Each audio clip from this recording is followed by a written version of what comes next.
भगवत्ता को पाना चाहते हैं आप, तो ये पंच तत्वों के चक्कर में ना पड़े।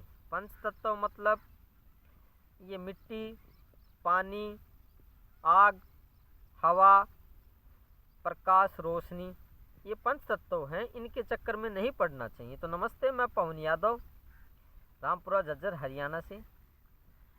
जो ये साधु संत होते हैं और जो पंडित होते हैं, वो काफ़ी बखान करते हैं कि ये पंच तत्व भी सृष्टि को चला रहे हैं, हमें इनकी पूजा करनी चाहिए, ये देवता हैं। इनके चक्कर में पूरी जिंदगी हमें वे डाले रखते हैं और हम पड़े रहते हैं इन पंच तत्वों के पीछे, इनकी जानकारी इकट्ठा करने में, इनको खुश करने में कि ये कोई भगवान है या ये कोई देवता है। तो आप इनको भगवान समझ लेते हैं, इन पंच तत्वों को, हवा, पानी को, मिट्टी को।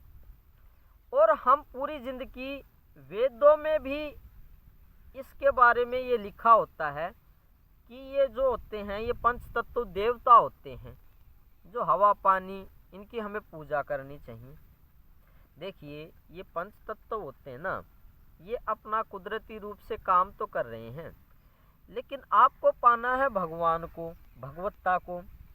तो आपको ये शोभा नहीं देता कि आप इनकी पूजा करें या इनकी ज़्यादा जानकारी इकट्ठा करें।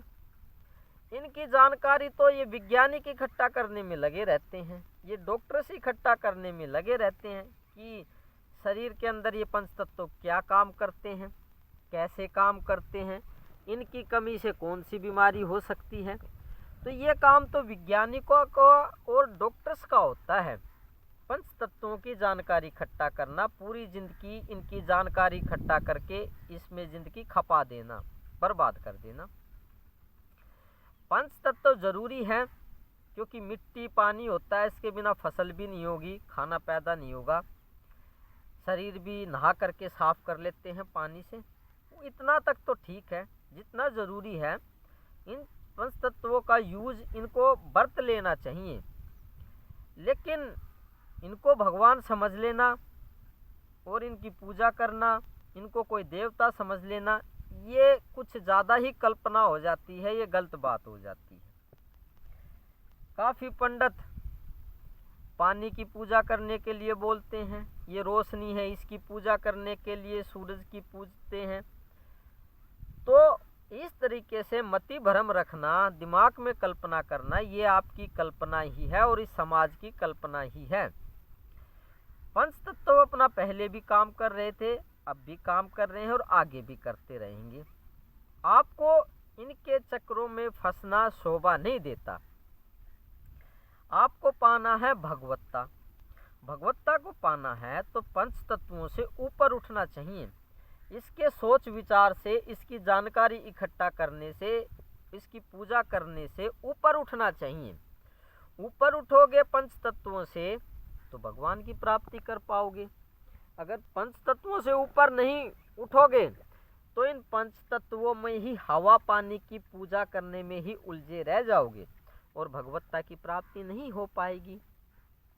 तो किताबों में आजकल बहुत कुछ पढ़ाया जाता है, पंच तत्वों के बारे में, भूगोल के बारे में पढ़ाया जाता है, कहाँ पहाड़ है, कहाँ मिट्टी अच्छी है, कहाँ का पानी अच्छा है, कहाँ पे फसल अच्छी होती है।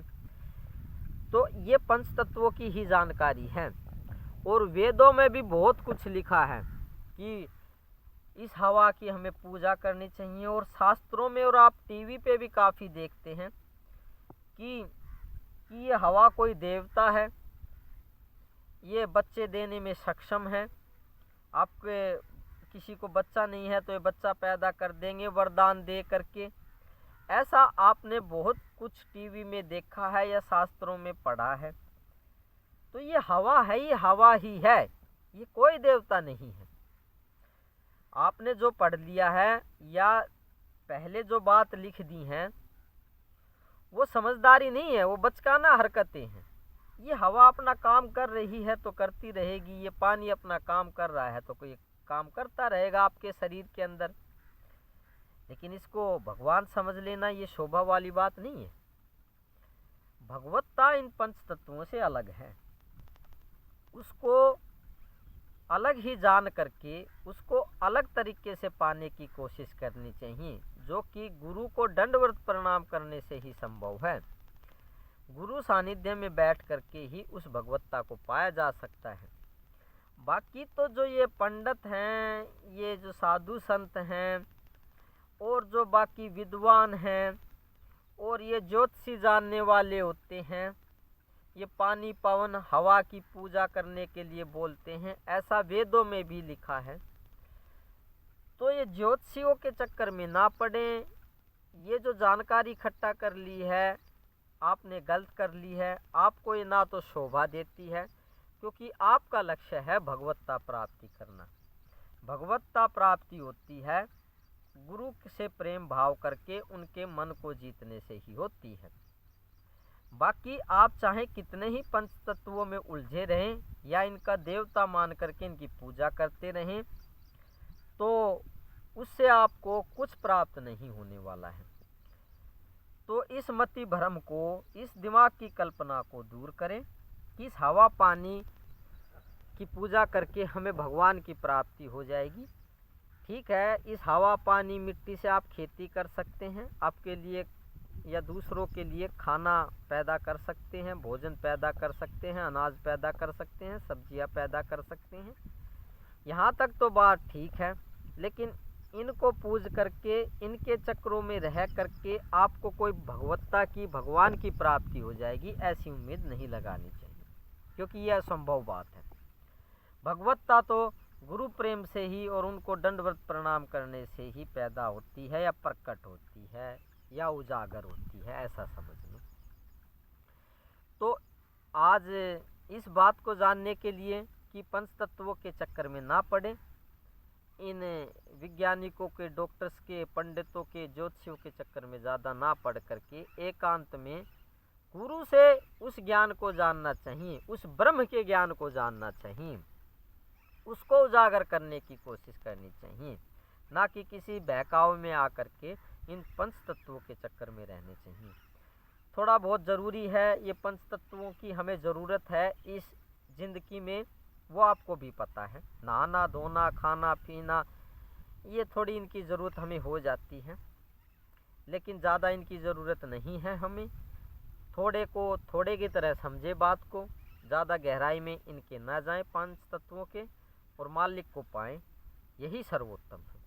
तो आपको मैं नमन करता हूँ, आपने पंच तत्वों की जानकारी जानी कि इनसे कितना फ़ायदा है या नहीं है, इनसे भगवान की प्राप्ति हो सकती है नहीं हो सकती है। आपको मैं धन्यवाद बोलना चाहूँगा।